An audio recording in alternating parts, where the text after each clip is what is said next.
बंद किया गया है, जो कि एतराज़ बाद में उठाया जाएगा कि दोबारा से एक इलीगैलिटी कमिट की गई है और जिसके तनाजुर में लगता है कि दोबारा से शायद रीट्रायल का ऑर्डर हो। जहाँ तक बाकी मामलात का सवाल है, एक शाह साहब ने पैगाम दिया। शाह साहब हमारी पार्टी के वाइस चेयरमैन हैं। उन्होंने सबसे पहले तो कहा कि मैं जावेद हाशमी साहब का जो बयान आया, जो कि जावेद हाशमी साहब साबका नून लीग के वाइस सदर भी रहे हैं पाकिस्तान के, और उन्होंने स्टेटमेंट दी कि खान साहब की रिहाई के लिए वो तहरीक चलाएंगे, तो ये एक बहुत खुशाइन बात है और उन्होंने अपनी तरफ से और पार्टी की तरफ से इस बात का भरपूर वेलकम किया है।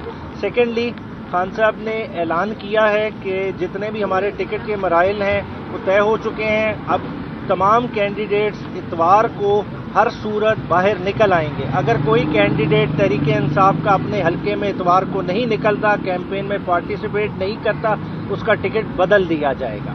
इसके अलावा खान साहब ने हिदायत की है कि तमाम चारों हाई कोर्ट्स को अप्रोच किया जाए इसी वक्त फंडामेंटल राइट्स की इन्फोर्समेंट के लिए, और साथ ही साथ जो कैंडिडेट्स को कैंपेन नहीं की जा रही, रैलीज लीड करने की इजाज़त नहीं दी जा रही, एक खौफ का फिजा बनाया हुआ है डिस्पाइट द फैक्ट कि इस मुल्क में जनरल इलेक्शन होने जा रहे हैं, तो उसके लिए भी अप्रोच किया जाएगा।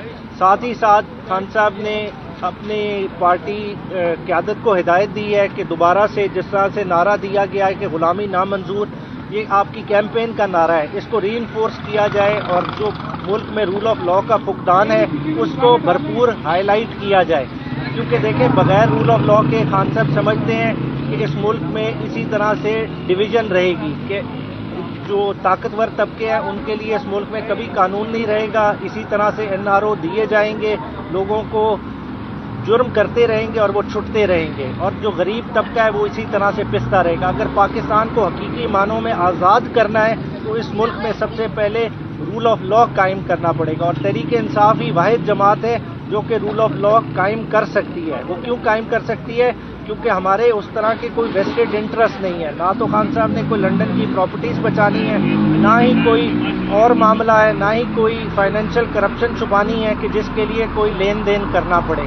तो इसलिए इस सिस्टम को मजबूत बनाने के लिए हमें इसके लिए खड़ा होना पड़ेगा। साथ ही साथ खान साहब ने इस बात का अंदेशा जाहिर किया है कि शायद 8 फरवरी के इलेक्शन से राह फरार इख्तियार करने की कोशिश की जा रही है। तो इस चीज़ को तहरीक इंसाफ भरपूर तरीके से रजिस्ट करेगी और अवाम भी रजिस्ट करेगी। सुप्रीम कोर्ट की इस पर जजमेंट ऑलरेडी इन प्लेस है। पहले भी 2 प्रोविंशियल गवर्नमेंट गैर आइनी तरीके से चल रही हैं, उनकी आइनी मुद्दत ख़त्म हो चुकी थी, इंटरिम गवर्नमेंट्स प्रोलॉन्ग कर गई। अब 8 फरवरी का इलेक्शन हर सूरत 8 फरवरी को ही होना चाहिए और कवायद व ज़वाबित के मुताबिक होना चाहिए, और तहरीक इंसाफ इसमें भरपूर पार्टिसिपेट करेगी। शुक्रिया।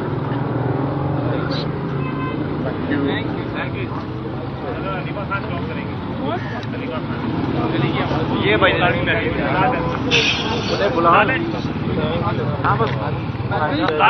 गाड़ी में वो आ रही है।